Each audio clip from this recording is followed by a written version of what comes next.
I want everybody to say, talk to me then, what? Talk to me then, what?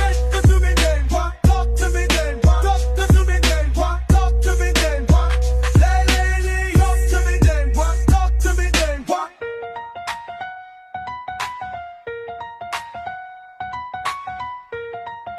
Freedom of speech has taken a big hit. Freedom of speech has taken a big hit. And if you are listening to this and you feel like that's not the case, or you think that whatever the reason may be behind my statement, then it means that either you haven't been paying attention ever, or maybe you just don't care about your right to freedom of speech. Now, the reason why I'm saying this is because, there are a lot of things that we have fought for as a people. Now, when I say we, I just mean humans. Not referring to my race, not referring to my gender, I'm referring to humans.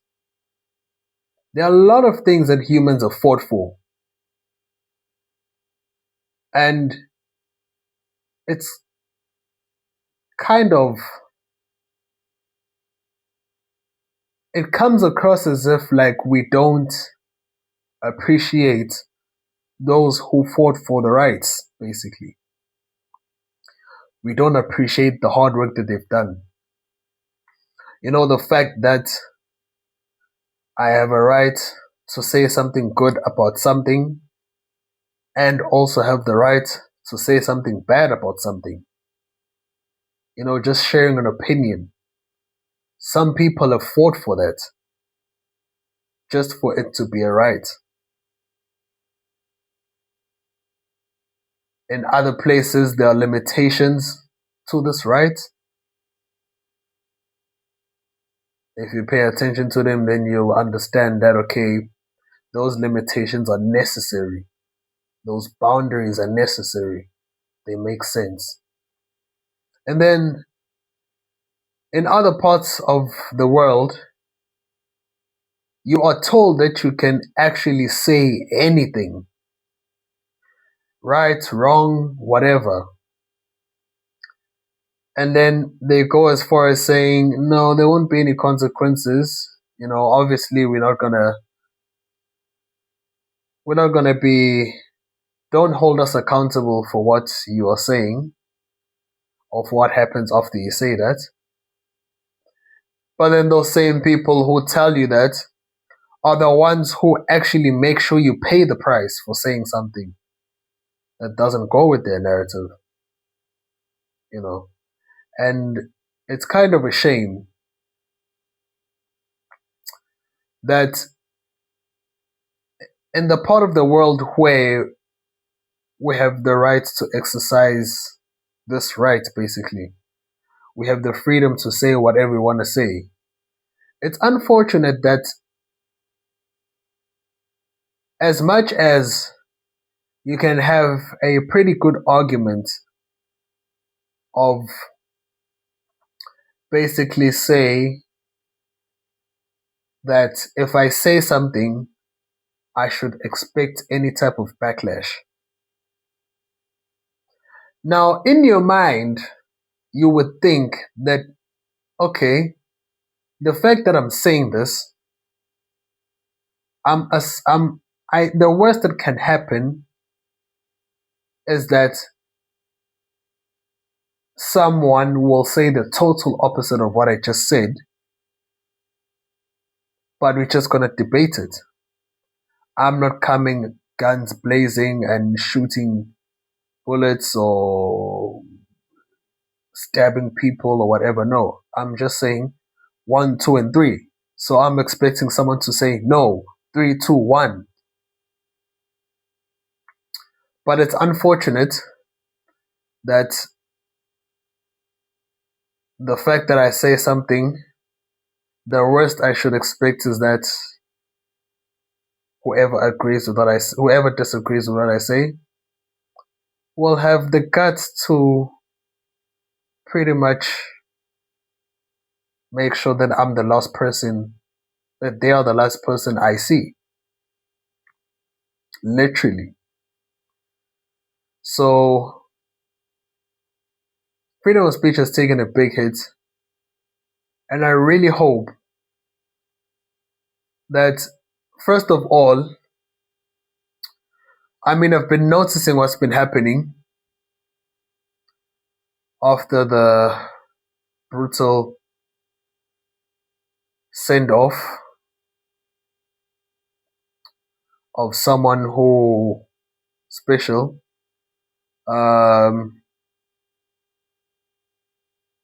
It was brutal, but if you've been noticing on the internet, there are some people who have been celebrating the send off of someone. This is how you know that people really, some people they just soulless. Now, obviously, I'm going to dive on a lot of things, but I'm just, before talking about specific things, I just want to generalize my first few words and then I specify things that I want to say. But the fact that they don't even consider how it happened or who saw and how did they, this whole they don't analyze even like the time and place of sharing your opinion. you know Usually you'd expect that everyone is actually going to respect, regardless of the fact that, even if, let's say, they are happy that the person, which is totally wrong, but they are happy that the person is left. At least respect people who are actually mourning the death of someone. Now, at least let them mourn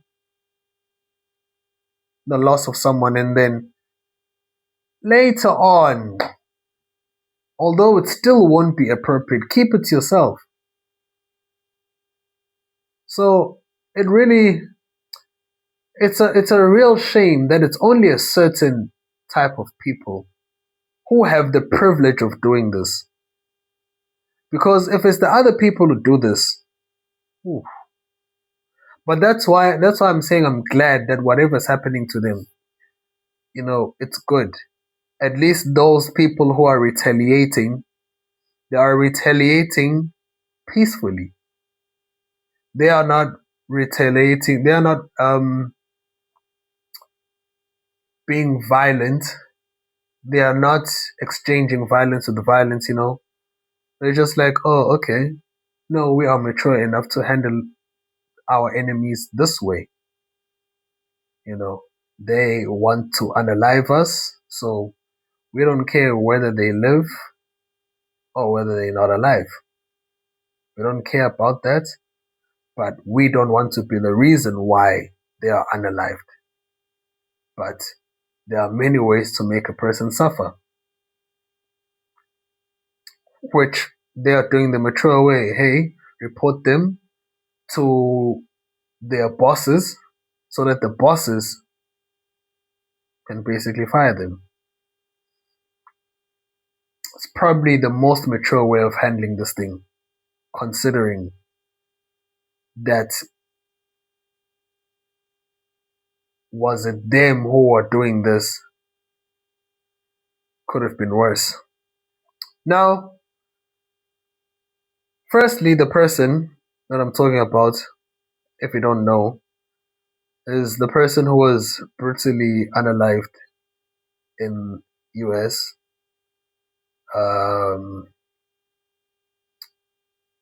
And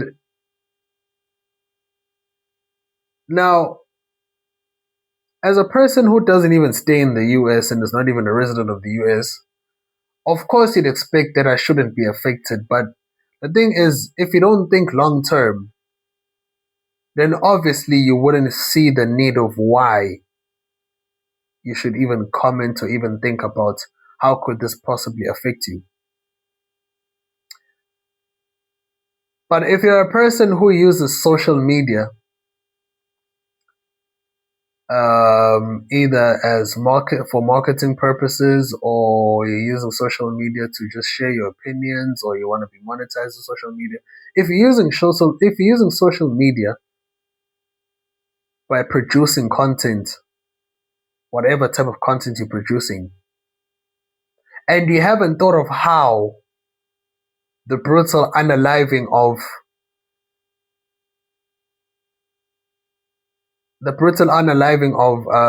Mr. Charlie Kirk, then if you don't think of how that could possibly affect you, then you really need to sit down and think about what if that happened in South Africa? Let me not even say you, just in South Africa. Just imagine what would happen. So that's why I feel like I'm not even gonna mention a lot of things about did I support his views or was I against his views. No. There were some things that I genuinely disagreed with, and there were some things I was just like, okay, that makes sense. I agree with that. You know, I wouldn't say I'm a fan of his, and I also wouldn't say I'm not a fan of his. You know, I would just watch content without being biased for or against, just to enjoy content. That's all. So that's why I'm saying that I'm just worried about the fact that if I say something and there's a person who's going to find it offensive, I should always think of the fact that, hey, someone might actually be like, I don't like what this person said about this. Let me be the last person he sees. So it's really unfortunate that we have to go through this, and I really hope and pray that at least at least these people who are responsible for these rights, who are supposed to be, since they are saying we can literally say anything, let them make it clear that, listen, you have the right to say this, speak about anything, just don't speak on this. Just make it very clear at this point. And also make it clear that who is privileged enough to exercise this right. Because clearly some people get away with doing some things and some people don't get away with doing some things. Be like the other countries who make it very clear that you can say anything as long as you don't piss off the leadership of the country. And if it's a religion, don't piss off this religion. Otherwise, you can speak about anything else. Make it very clear. So, and it's important that everyone voices this out. Everyone shares an opinion on freedom of speech, not even on the brutal unaliving, just on freedom of speech. Because if all these, what's the word? If all these things are allowed to happen and there are no repercussions, do you think that all these podcasts would have a platform? Like, genuinely. Since there are some people who get pissed off to the point where they want you to be the last person that they see, that you see. Do you think your podcast, all the views and opinions you've shared, have you ever thought to yourself that what if there's a person who's out there who is actually plotting to unalive you? Because if you haven't thought of that, then you should really ask yourself, do you really have the freedom to say anything you want to say? Are there certain things that I'm not allowed to talk about? And if they are, what are they? What are they? At least so that if I use this platform or another platform, I know that I am never going to share my view or my opinion on this and that. So that if I was to create a brand or support a brand, I must make sure that I can support your brand and whatever it is, as long as if I want to make money, it has to align with these people's agenda or narrative. Because if you support it, they'll just remove you off the platform. But there are people who are doing much more worse things, like they're doing worse things. And they never get punished for it. It's their not competition, it's their opposition who has to come up with plans to make sure that they face the consequences of doing probably the most evil thing you can do to another human being. They don't get any backlash. Because I'm thinking to myself, imagine if their opposition didn't retaliate, didn't say anything.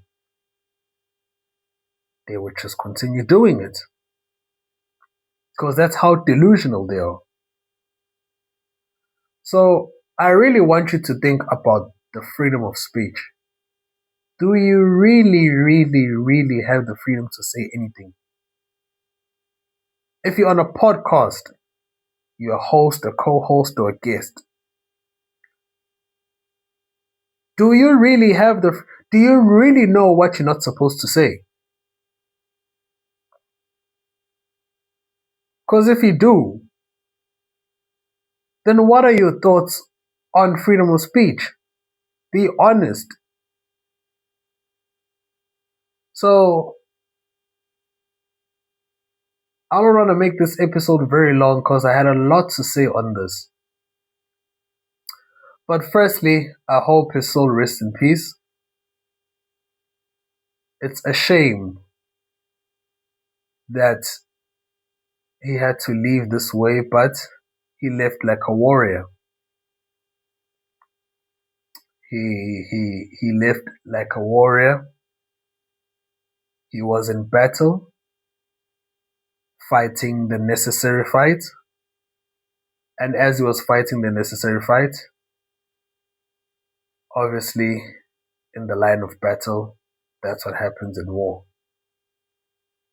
It's unfortunate that his family had to see it with their own eyes, right in front of them, in front of the children. It's very unfortunate. You know, as the parents, how do you explain to young kids who don't even understand that at some point in your life, you're not going to be on earth? How do you explain that one of their favorite person is no longer alive? How? How? So, yeah, first of all, may his soul rest in peace, and I really hope his family find peace. Secondly, I hope the people are celebrating his death. Again, I'm not saying I'm a fan of his. Again, I'm not saying I'm not a fan of his. I'm just saying the people who are celebrating the evil doings really